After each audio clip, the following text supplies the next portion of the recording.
बिस्मिल्लाहिर्रहमानिर्रहीम। अस्सलाम वालेकुम व्यूअर्स, उम्मीद करती हैं आप सब खैरियत से होंगे। तो जनाब आज मैं बनाने लगी हूँ यहाँ पे दुबई वायरल पराठा बर्गर। तो चलिए स्टार्ट करते हैं। यहाँ पर मैंने 2 कप मैदा ले लिया है भर के, तकरीबन 500 ग्राम मैदा बनता है यहाँ पे। उसको अच्छी तरह से मैंने छान लिया है।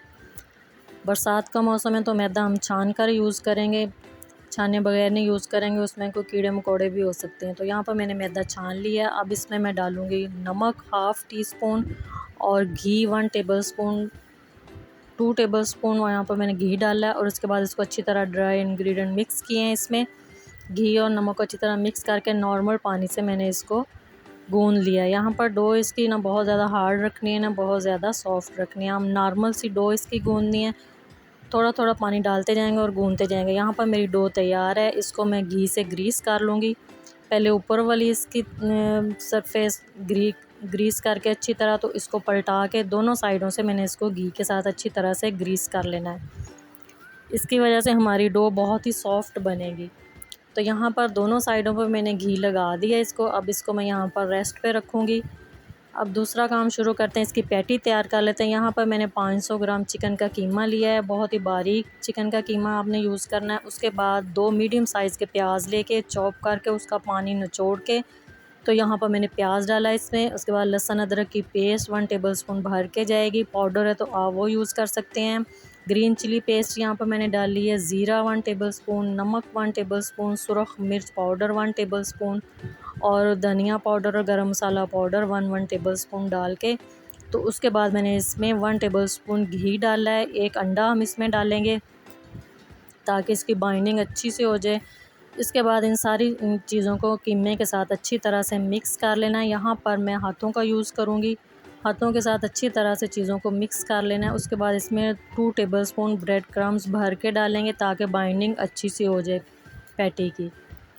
तो इसको मिक्स करके अच्छी तरह इसको भी हम रेस्ट पे रखेंगे। अब चलते हैं हम मैदे की तरफ। डो जो हमने गूंदी थी वो बहुत अच्छी सी तैयार हो गई है। उसके हम पेड़े बना लेंगे। जितने साइज़ का आपने पराठा बनाना है, हथेली के साइज़ के पराठे बनेंगे, उस हिसाब से हमने पेड़े बना लेंगे। पेड़े बना के पेड़ों को भी हमने ग्रीस करना है घी से ऊपर से और इसको कवर कर देना है। तो अब चिकन का कीमा यहाँ पे रेस्ट पे आ चुका है। इसका थोड़ा सा पोर्शन हाथों को ग्रीस करके उस पे लेंगे और हथेली के साइज़ का इसका हम पैटी तैयार कर लेंगे। तो देखें यहाँ पर पैटी मेरी बन गई। मैंने हाथों से ही पैटी तैयार कर ली है और इसके बाद इसको हम लो फ्लेम पे अच्छी तरह से दोनों तरफ से कुक होने तक पकाएंगे। तो यहाँ पर मेरा पैन बड़ा है, तवा बड़ा है, इस पर जितनी पैटी आएंगी एक टाइम में मैं डाल दूँगी। इस पर डालने के बाद आपने लो फ्लेम पे इसको पकाना, हाई पे नहीं पकाना। एक साइड जब इसकी गोल्डन हो जाएगी तो इसको आपने फ्लिप करके पलटा देना है, तो इसकी दूसरी साइड भी अच्छी तरह से पक जाएगी। तो यहाँ पर इसकी मज़ेदार सी सॉस तैयार कर लेते हैं। ये सारे इंग्रेडिएंट्स मैंने डालने हैं सॉस में, तो ये डाल के मैं अच्छी सी मज़ेदार सी इसकी सॉस तैयार करेंगे। यहाँ पर पैटी मेरी रेडी है। अब हम प्याज जो है वो रिंग्स में काट के प्याज फ्राई करेंगे, यानी कि प्याज को हम कैरेमलाइज़ कर लेंगे। तो जैसे ही तवे पे जगह बनेगी मैं यहाँ पर प्याज डालती जाऊँगी। उसके बाद प्याज फीके ना रहें, इसके ऊपर हम डालेंगे काली मिर्च पिसी हुई हाफ़ टी स्पून और नमक हाफ़ टी स्पून डाल के, तो प्याज भी हम यहाँ पर फ्राई होने के लिए इसी तवे पे, और ज़्यादा हमने घी नहीं डालना। तो यहाँ पर पेड़े जो हमने बनाए तो उसको अच्छा खासा रेस्ट आ चुका है। ये देखें हाथों के साथ दबाने से ही रोटी हमारी फैल रही है। तो इसको हमने पहले हाथों के साथ जितना फैला सकते हैं फैला लेंगे। उसके बाद बेलन की मदद से हमने इसको लंबाई के रूप में या गोलाई के रूप में, जैसे आपको मुनासिब लगता है, इसको पतली सी रोटी आपने बेल लेनी है। मैं यहाँ पर कोशिश कर रही हूँ कि ओवल शेप में लंबाई के रूप में इसको अच्छा सा पतला सा बेल लूँ। ये देखें यहाँ पर मैं बेल चुकी हूँ इसको। इसके बाद स्टिप्स में इसकी कटिंग करनी है। पिज़्ज़ा कटर ले लें या नाइफ़ छुरी कुछ भी ले लें। मैं छुरी की नोक की मदद से पतली पतली इसकी स्ट्रिप्स काट रही हूँ। पूरे पराठे की इसी तरह से मैंने कटिंग कर लेनी है। छुरी से नहीं हो रही तो आप पिज़्ज़ा कटर से कर लें, वो ज़्यादा आसानी से हो जाएगी। पूरी अच्छी तरह इसकी कटिंग करनी है। उसके बाद इसको हमने ऊपर से घी के साथ ब्रश लेके उसके साथ घी लगा के घी की मदद से हमने पूरा ऊपर से ग्रीस कर देना है। उसके बाद मैदा डस्ट करना है और इसको रोल करना शुरू कर देना है।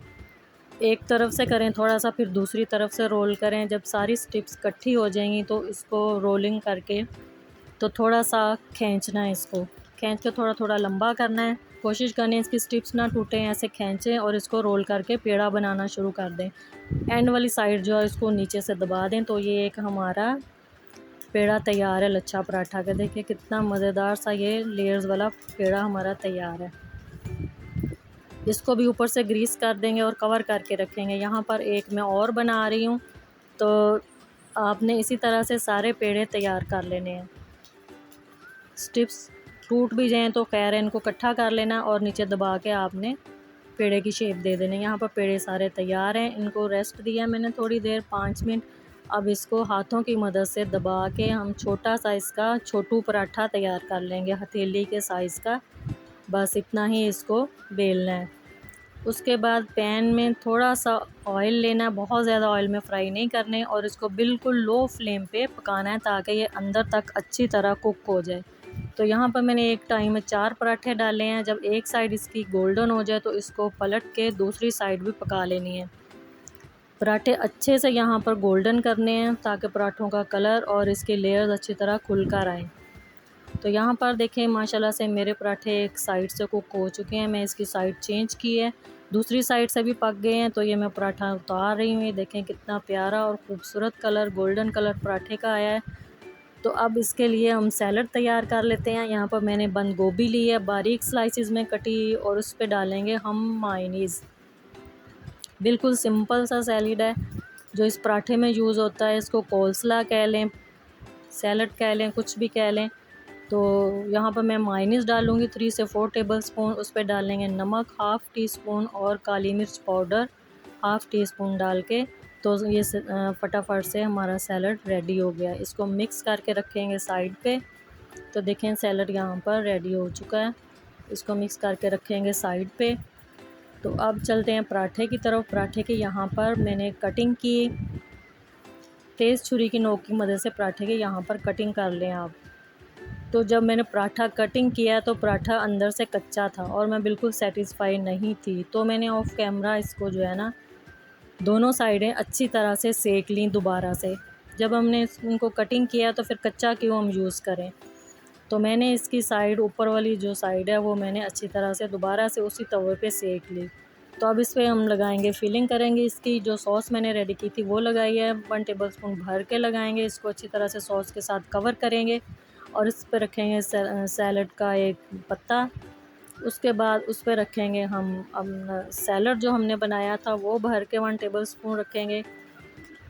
सैलड रखने के बाद उसके ऊपर हम रखेंगे पैटी जो हमने तैयार की थी, पैटी रखेंगे। उसके बाद इस पर हम प्याज जो हमने कैरमलाइज़ किया था वो रखेंगे, और लास्ट में हम डालेंगे इसमें जो सॉस बनाई थी। ये देखें, ये वाला मैं क्लोज़ करके दिखा रही हूँ। इसको मैंने दोबारा से पैन में सेक के अच्छा सा, तो इस तरह से भी मैंने हल्का सा गोल्डन कर लिया। तो यहाँ पर देखें माशाल्लाह से मेरा पराठा बर्गर तैयार है।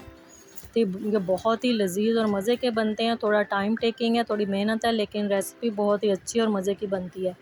तो यहाँ पर मेरे सारे पराठे तैयार हैं, आप ज़रूर ट्राई कीजिएगा। मैं मिलती हूँ नेक्स्ट वीडियो में, तब तक के लिए खुदा हाफिज़। मेरे चैनल को लाइक, सब्सक्राइब और शेयर करना मत भूलिएगा।